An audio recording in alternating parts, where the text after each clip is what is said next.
Let's go for it. 1 Kings chapter 12, 1 through 20 says, Rehoboam went to Shechem, where all Israel had gathered to make him king. When Jeroboam, son of Nebat, heard of this, he returned to Egypt, for he had fled to Egypt to escape from King Solomon.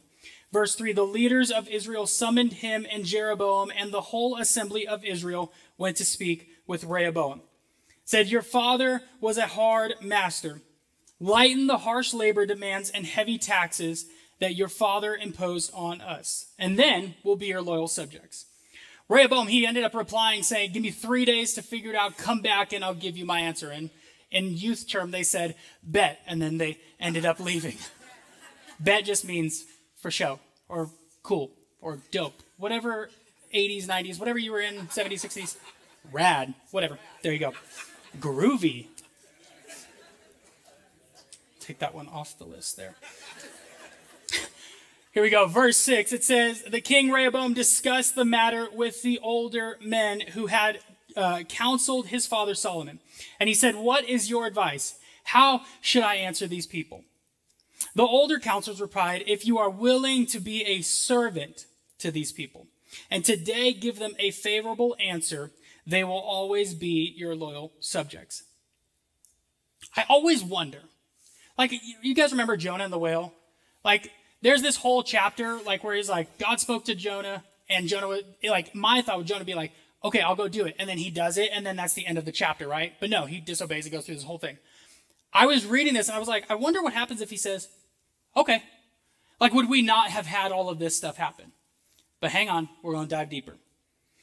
Verse 8 says, but Rehoboam rejected the advice of the older men, and instead asked the opinion of the young men who had grown up with him and were now his advisors. What's your advice? He asked. How should I answer these people who want me to lighten the burdens imposed on my father? This is where it gets weird. Verse 10. This is what you should tell those complainers who want to lighten the burden. My little finger is thicker than my father's waist. What? What do you say to that? That's weird. Yes, my father laid a heavy burden on you, but I'm going to make it even heavier.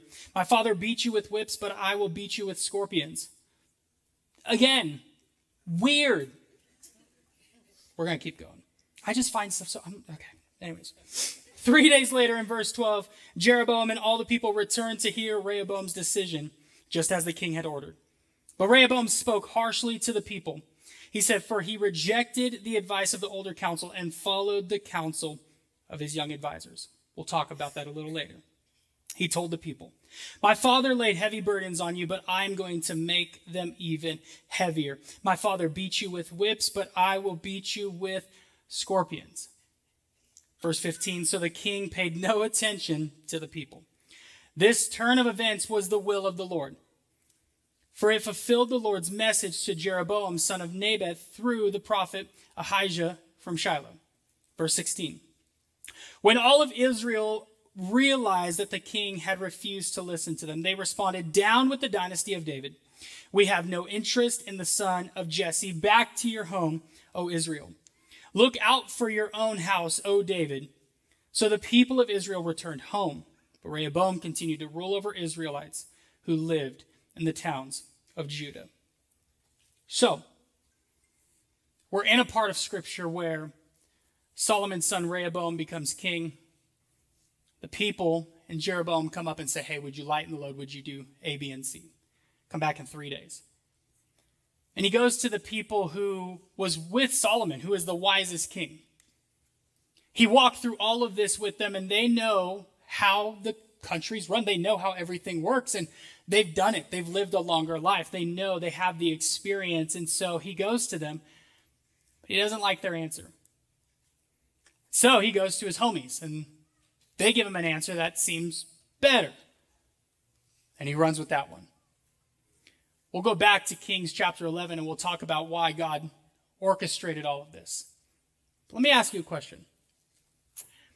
Have you ever been told something? Have you ever been asked for advice for something by older people and you didn't like their response?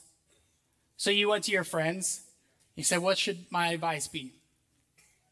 And they give you something. You're like, ooh, I like that. Right? That happened to me back in 8th grade. See, I kissed the wrong girl and I ended up in the hospital. Story time. So by this point, I was homeschooled up until about 7th grade, did 7th and 8th grade and freshman year in public school, got scared and went back to being homeschooled. But in 8th grade, we were working on these things called science fair projects, and they were the coolest thing. And I was in this group, again, called Royal Rangers, which is just like this Christian Boy Scout, and it's all the stuff. But there's a section where they teach you how to build like fires without matches, and it's like flint and steel type of thing. And so I'm like, dude, science fair project, like we just play with fire. This would be great.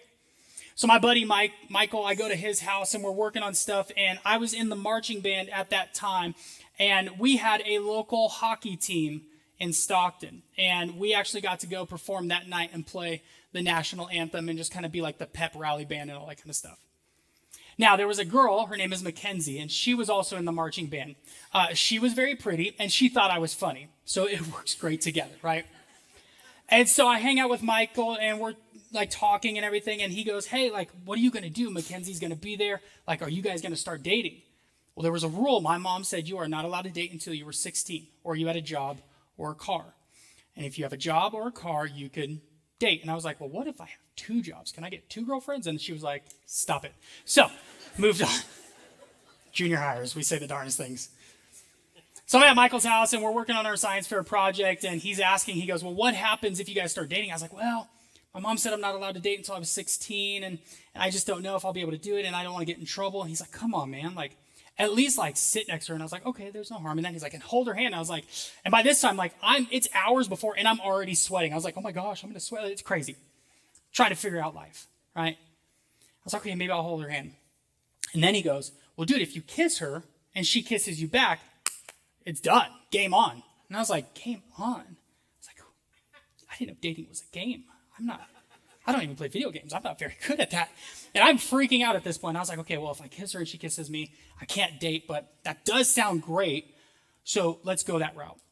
So about an hour later, we're still working on the science fair project, and we're trying to map things out. How do we do it? Okay, do I wear a hoodie? Do I wear a jacket because the ice rink is going to be cold, and I also get cold, and if I give my jacket to her, I'm going to be freezing, and I don't want to ask for it back because that looks a little weird. So we're navigating everything. Should I wear a long sleeve over my jacket? But then I'm going to get hot, and it's weird. Like, everything. How much Axe do I spray on? How much deodorant do I take on? Do I even know what deodorant is?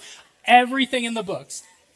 And all of a sudden, Michael's dog comes in. Well, pause. It's not really a dog. It's a Chihuahua. I don't think it's a dog. I'm sorry. If it fits in your pocket, it's not a dog. It's an iPod. Anyway, so an iPod, kids, is what your iPhone was back in the day without the calls. Thank you so much. Anyway, so we're sitting there. We're jamming to music. We're working on it. And his dog comes up, and I pick up the dog. And I start petting the dog, and I'm talking to the dog because it's just me and Michael, and who cares? And I love dogs, and so I talk to the dog. So I look down at the dog, and she looks up at me, and she looks at me a little too long. And now we're getting a little uncomfortable. And then she grabs a hold of my lip, and she bites down.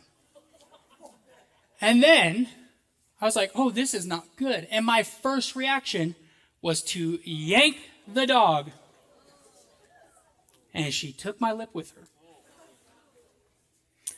Immediately, I started panicking and crying because not only am I an emotional wreck 30-year-old, I was definitely an emotional wreck 8th grader. And I'm crying, and there's blood everywhere. And I'm telling you, Grey's Anatomy had nothing on what was happening in that garage.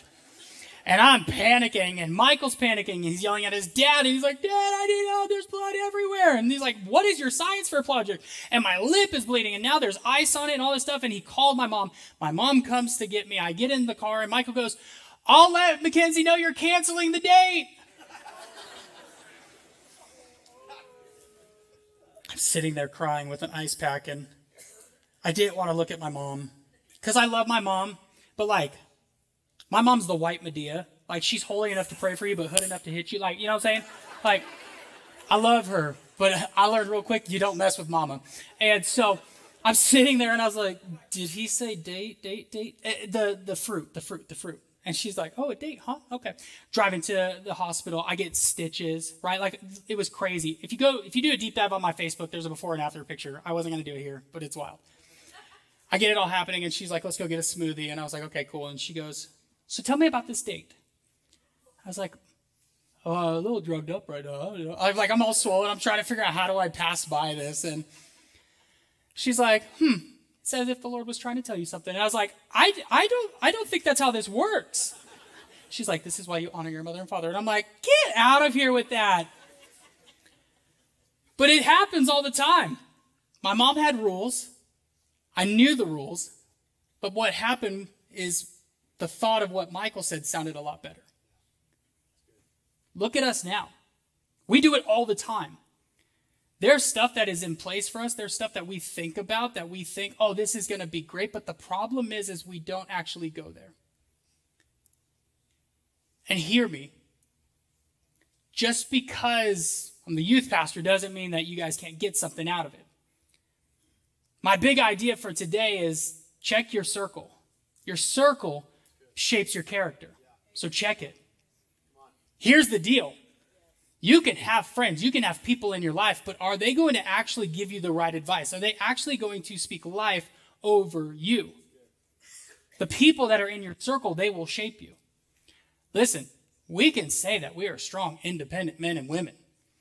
We don't need no friends telling us what to do. We don't need all this stuff. But at the end of the day, the friends that we spend the most time with, we tend to act like them. We tend to show the same mannerisms. We tend to let them kind of drive our decisions through our thoughts. Your heart will move in the direction of your strongest thoughts. But whoever has your ear has influence. I tell teenagers all the time, show me your friends and I'll show you your future. It's the same thing for you, men and women. Show me your friends, I'll show you your future. What does it look like to have the right circle? Look at Rehoboam. Homeboy literally had the wise men. He had the people in his circle that was going to give him the right wisdom. But because he didn't like it, he went to those that he was more comfortable with, and the convenience of hearing what they wanted was different out of the obedience of what he should have went through. What happened is pride gets in the way. Ego gets in the way. And it happens to us all the time. We can look at the life of Rehoboam and say, man, that's great, but that has nothing to do with me. I'm not a king. But as a leader, as a husband and wife, as a parent, as a coach, there are things that we do where advice needs to come in. And the right advice will move us forward. And we do it all the time. And so we see in this world, we see in our culture today, that we can have access to the right wisdom, but do we really want the truth? Do we actually want it? When Pastor Josh and Pastor SJ and the other pastors come up here and they speak bold truth, do we actually take it with us to Olive Garden? Do we actually take it back home? Do we actually sit with our family in the car and go, yeah, that one was for me? Or, whoever that was for, yikes. The right wisdom determines the character of who you are going to be. Point number one is simply this. Pride will always cost you more than you think. See, Rehoboam, he literally had the guys. He had the right motive. He had the wisdom, but he didn't use it. And his homies, they led him to the opportunity to say, you know what? I'm going to choose this because it sounds better. Oh, you want me to rule harsher than my dad and show him who's boss? I got you. But the problem is it's a ripple effect. It doesn't just affect you. It doesn't just affect what you have. See, the guys, they didn't give him truth. They gave him what sounded bold and powerful. They didn't think about the people. They only thought about the title. They didn't get him to a place of humility. They pumped up his pride. And again, your circle determines who you turn out to be. I thought that me and my friends growing up were going to be boys for life. Like we were going to be thick and thin. And boy, was I wrong. Because in life, things happen. You separate as friends, you find new friends, things happen. It's life, right? But what I've come to the realization that Tim Smith needs spiritual maturity and spiritual discipline. And if I hang out with the wrong people, I will not grow in those areas. and I will constantly be in the same state, and that is not what God has called us to do. God has not called us to be comfortable in where we're at. We're constantly needing to grow. And so who is growing with you? Who is helping you grow? Or who's pulling you back? Or who's giving you the advice that sounds better even though it's not? And it's the wrong one. Here's the best part. God knew exactly what was going to happen. God knew. He knew he was going to divide this. If we go to 1 Kings chapter 11, 29 through 31, it talks about how Jeroboam was leaving Jerusalem. And it says this: the prophet Ahijah from Shiloh met him along the way. Ahijah, whatever his name is, was wearing a new cloak. The two of them were alone in a field. And Elijah took the cloak off and he was wearing, and he tore it to 12 pieces. And he says this: take 10 of these pieces, for this is what the Lord, the God of Israel, says. I am about to tear the kingdom from the hand of Solomon, and I will give 10 of the tribes to you. See, the prophecy foretold the division of the kingdom due to Solomon's unfaithfulness, and it explains why Rehoboam lost most of the kingdom. God had already declared it would happen. So let's fast forward. So Jeroboam ended up coming back. He didn't like what was said, and then they named him king, and they split the nations. And we fast forward to where Jeroboam, he is now the king over these nations, and he sees that there is some type of fear in him, and he is in a place of, oh my gosh, I don't know what to do now, because what happens if I don't do something? They'll probably go back, especially if they're going to go back to the temple of the Lord. They're going to go back, and then they go there, and it's better than what we have, so then they'll stay there, and Rehoboam will be their king, and then they'll kill me. 1 Kings chapter 12, 26 says this: Jeroboam thought to himself, unless I'm careful, the kingdom will return to the dynasty of David. When these people go to Jerusalem to offer sacrifices at the temple of the Lord, they will again give their alliance to King Rehoboam of Judah. They will kill me and make him king instead. So this is where it takes a turn. Again, whoever has your ear has influence. So the advice of his council, the king made 2 gold calves. He said to the people, it is too much trouble for you to worship in Jerusalem. Look, Israel, these are the gods who brought you out of Egypt. He placed the calf and the idols down in Bethel and in Dan at either ends of the kingdom. But this became a great sin. For the people worshiped the idols, traveling as far north as Dan to worship one there.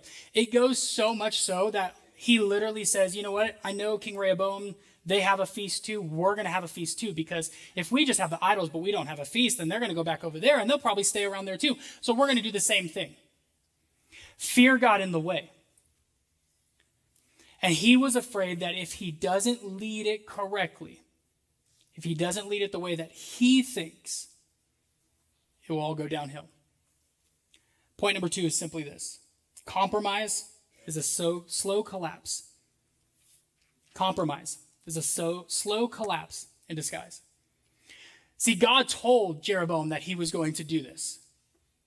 But with Jeroboam, he didn't outright deny God. He didn't outright listen and disobey, but he adjusted things. He tweaked some things. What happens is he tweaked it, and we see back in the verse that it was a great sin. Let me ask you, has God asked you to do something, and because you didn't want to do it that way, or his timing is perfect, but for us it's really not the greatest, and we tweak things? We adjust things? See, he compromised instead of out of obedience. This is what I wrote down for that. Convenience says, let me tweak God's standards so I can stay in control. Obedience says, even if it's hard, I will trust that God's ways are better. That's right. And we do it every time. We do it every time. I'll follow Jesus, but I'm not going to forgive that person.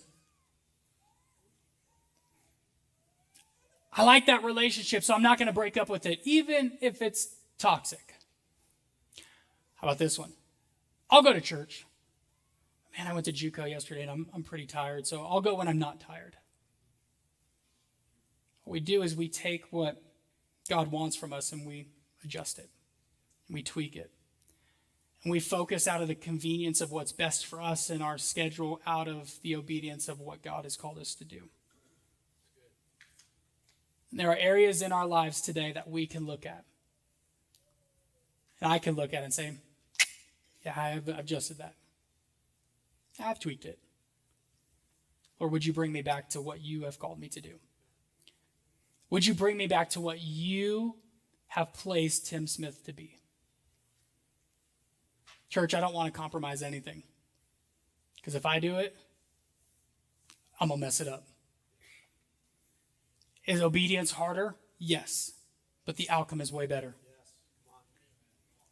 Some of you right now, you are in a situation where you have the power to turn and tweak things. But can I tell you, don't do it.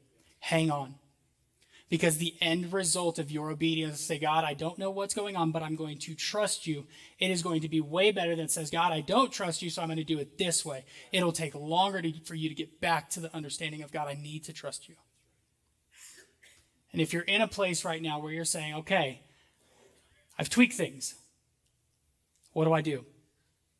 The altars are ready for you. It's time to not compromise. And so we see that Jeroboam, he does that. And as you continue to read on to the story, you see what happens in all of it. But he compromises so much so he can be able to sit and deal with it himself. Don't do that. Don't sit and deal with it yourself. Point number 3 is this. God's plan isn't derailed by our division. God's plan isn't derailed by our division. See, Jeroboam, he tweaked some things. He changed some things, and it kind of messed things up. It put stuff in different perspectives that wasn't necessarily what God had ordained, but God was still there. In your life, God is still with you. You might be in a place where you don't have things all together and you're in a struggle, but God is in there with you. It says that he puts together 2 idols. He puts one down in Bethel and one at the top of Dan. And the verse says that it was a great sin. I don't know about you, but I don't have golden calves hanging out at my house. I don't have those type of idols that I deal with. But idols are simply put as this: things that you worship in place of God. Can I give you a better? Things that I go to before I go to God. If I'm going to be at a place where, man, life is hard, I should just go to God, but man, he don't come through with the time that I need, so I'm just going to go to this. I'm going to focus on this. And what happens is, if we can get real for a moment, there are some real issues that we deal with.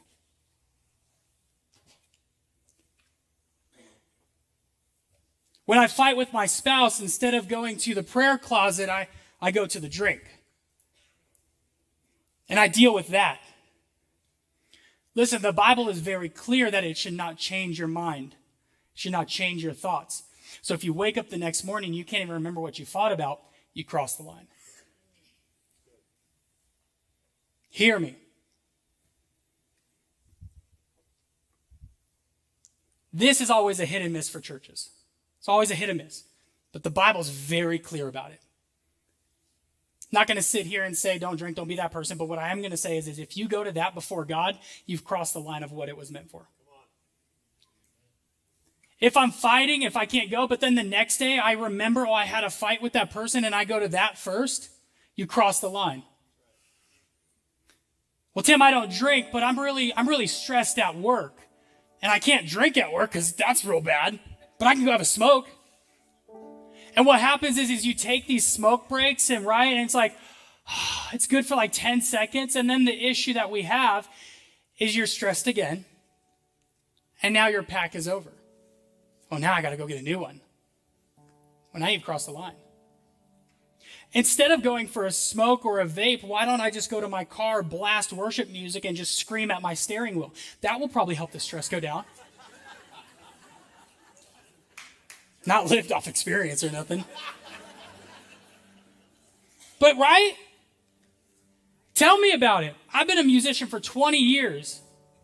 And the understanding the music theology of what happens, worship music actually brings your stress level down. I'll even give you another one. Doctors have proven when you lift up your hands, your stress level goes down. Why? Because it's a sign of surrender to Jesus. Also the blood flow and all that kind of stuff. But I'm going to go with the spiritual side. So if instead of me going for a smoke, because that's what feels better in the moment, I'm going to go to my car, I'm going to have the sunscreen out and be like, all right, Lord, I'm here. I need you to do it because all my fruits of the Spirit are being tested at work. You have to change. Because what happens is you can't just go to one. I'm sorry. Someone said to me one time, they were like, Tim, if you get one tattoo, you'll be fine. That's not true. Everybody knows it. If you only have one tattoo, you're weird. There's a craving. You want more tattoos. It's the same thing. You don't just have one smoke and be like, all right, well, I guess I'm done. You go back into the office 5 minutes later, negative Nancy, sorry if your name's Nancy, comes walking in and you want to go take another break. And now you wake up Tuesday morning and you go, man, I don't have any cigarettes, so I need to go leave early to go get it. Now you cross the line. Because now you need this to sustain your day instead of Jesus. Growing up, I was raised in church, and I struggled with my dad and just the abuse that he carried and all that stuff, and that really lowered my confidence as a person. I slowly began to gain a lot of weight, and it got to the point of, okay, I'm this heavy, so no girl will like me. So at the age of 11, I struggled with porn. Because I was at a place where the enemy said, Tim, you are not likable because of the way that you have carried your image. How you look will never get a girl. Can I tell you, 8 years of age, students are watching porn? By the time they hit 11 or 12, some of them have already given up their sexuality. That's why we talk about this in youth. Because they need to know. Because not that they're going to just automatically, this will go away. But so they'll have a biblical foundation of who Jesus is to them, so that way when this happens, they have solid foundation. And some of us, if I can be real, we know it, but we still use it. And at 14, I got caught. And they put a protection on my phone. And because I'm good at tech, I knew how to switch it over. And then I messed up. And then in my 20s, I got caught and I went to my youth pastor and I said, I don't know what to do, but you're going to have to fix it and help me because I can fix that. I can get into that again. And he covered me and he protected me. And so it's hard for me to get to this, but it's real easy to get to this. And so what did I do? I've never touched these, but I was lonely and I was depressed. And when I'm depressed, I get comfort food. And it's usually fried and dipped in ranch. Sorry. I think that's why God made me lactose intolerant. I think he's going to make me gluten-free next.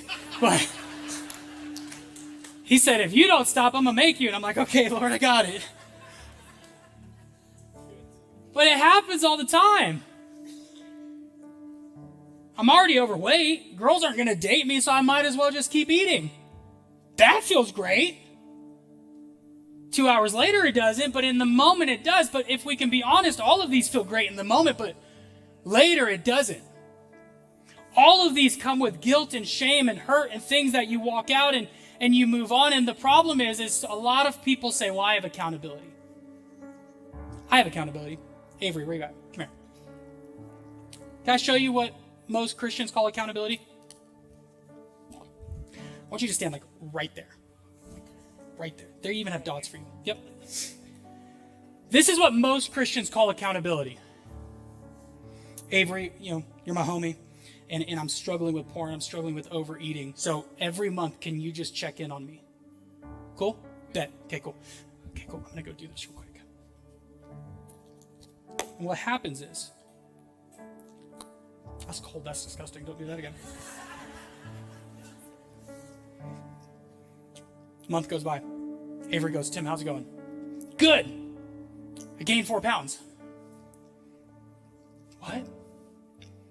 The problem is accountability is a checkup, not a covering. So most Christians will say, I can be accountable to that. Once a month, I got you. But it's easy. It's easy for me to get access because he's not doing anything. He just said yes. This is what I believe a lot of people struggle with accountability. And then you got, where's Craig, Tillman, Jimmy, are you here? Come on real quick. This is what I believe the biblical term of accountability is. Thank you, buddy. So here's what I need you guys. I just need you to build a wall right here. When you have the right people who have lived life, who don't see you for your brokenness, they don't judge you for your mistakes, but I walk up to them and say, guys, I've struggled with overeating, I've struggled with porn, and I need help. Not because I can't figure it out on my own, but because I'm a dude and I know what that's like. And what happens is they protect me. So now I'm like, hey, I need over here. Okay, cool. Dang it. I really want a McDonald's. Man, I'm kind of lonely. Hey, give me a... What happens is they take accountability to protection. And then here's what God does. Guys, I kind of went around you. And I looked at porn. And I'm struggling. Would you help me? And this is what God does. He goes from protection to now covering me in prayer. And now I'm surrounded by the right accountability. I'm surrounded by the right people, not because they want to see me fail, but because they want to see me get back up again. There's this old story about when you fall and you ask the person laying down next to you how to get back up. That's not how this works. I have to find people who believe in me, who trust in me, who will call me on Friday and say, hey, I know you're off on Saturday, but do you want to go get breakfast at 8 in the morning? I'm sorry, God's not even up at 8 in the morning on Saturdays, but I went to breakfast.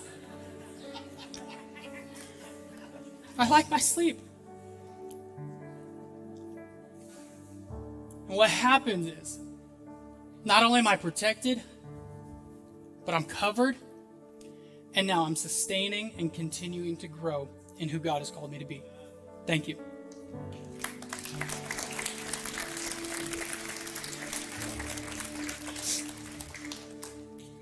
Okay. So in October, I was coming home from California and met with Pastor Josh and Pastor Austin and Mike Apple in their office.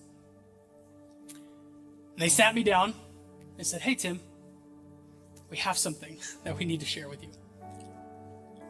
And I was like, okay, what is it? There is a profile of my staff photo on a inappropriate dating app called Tinder. Not the number one choice you would put a pastor on. I don't even do Christian Mingle. It's weird. I don't do any of them, so it's great. But they showed it to me. And when I tell you that my heart sank, because my very first thought that the enemy put in my head was, you're so fired. You haven't been here long enough. They don't know you. You're gone, dude. I sat in that for a moment, and thankfully Pastor Josh has discernment. And he saw my face, and he was speaking life over me. But the enemy was still louder. And he was still speaking hate over me. And then this weird little bit of light was like, hey, I have people that have my passwords for all of my social media. They know exactly what goes on my phone. I can't really just download certain apps. If I'm honest, I can't even type in Dick's Sporting Goods without it going to my accountability partners. That's how strong it is. Is it okay to be this real? Like, it's easy for me to sneak around and say, well, I'm single, so I can do the dating apps. It's easy. I gotta find my wife. That's what the enemy thinks. But I'm so thankful that my youth pastor didn't give up on me. And he covered me. Like, I'm so, OCD There are 5 people here at the church, Micah, Dario, a couple of these, they have locations on their phones of where I'm going. So if they just randomly get a notification that I'm not at my house at 11 o'clock at night, they'll see it. When I travel, I usually try to find somewhere I can stay at a friend's house because I don't want to have any temptation or any open doors when I go to a hotel. Tim, why are you sharing all this? Because I got covered. I was covered. I protected myself. Why? Well, 2 reasons. At 14 out of summer camp, God called me into ministry. Obviously, you don't give a 14-year-old a ministry. They'll burn it to the ground. But slowly and surely, I have watched, and it is so harsh to say this, and it breaks my heart to say, but there are some leaders in my life that didn't have the right accountability. And they left the ministry. Or they were taken out of the ministry. And I know that the cost of following Jesus is high. And I know the cost of being a youth pastor in this day and age is very high. I know what God has called me to do. And what I'm not going to do is I'm not going to sit here and think I have it all together and I have it all figured out. So I'm going to have coverage so I can last in ministry. I don't want to be in a place where 8 years from now, the news pops up that Tim messed up. I have covering. So much so that if I'm talking to the opposite sex, I have other people, other ladies that are inside the meetings. I don't even sit alone with somebody without making sure they're. Why? Because I want the integrity of them and myself secure that Jesus is at the center of it. The second reason is this. Your boy's not married. And when God brings the right person into my life, I can stand up at the altar and say, I wasn't perfect. I did everything that I could to honor you. I did everything that I could. Not to be the best dude ever, but to say that I didn't allow the enemy to creep in every single time. And when he did, I had the right accountability to come through. My question for you today is, are you covered? Men and women, you can be 80 years old, 90, you can be 12 years old. The accountability does not stop until you reach Jesus. There will always be places and people in your life that will try to go. I'm not even kidding. To buy this stuff was the most awkward thing. I FaceTime my mom, I text Micah, and I was like, okay, I'm at the drive-thru picking this up. If someone's at Taco Bell, this is accountability. Like, I just wanted to make sure. Last thing I need is someone to text Pastor Josh and be like, yo, Tim's eating Taco Bell and Jack Daniels in the truck. No, it's an illustration. This is how bad it is. I asked, what's the return policy for this? That's how you know. But are you covered? Is there things in your life that you need to just, God, I need you to deal with it today? On Wednesday nights, we have this trash can. And we call it the Set Free Trash Can, no questions asked trash can. And I always tell students, if there are some things in your life that you need to give up and you need to bring to Jesus today, would you do it? Can I tell you, over the year that I've been here, we have seen vape pens have been dropped. We've seen razor blades that have been dropped. We have seen notes of people wanting to give up porn, addictions, drugs, all that stuff that has been dropped here. We've had knives. We've even had cell phones. We've had to give them back because parents paid for it. But we've seen physical, tangible things that say, you know what? This is blocking me from fully worshiping God. And I can't live this way anymore.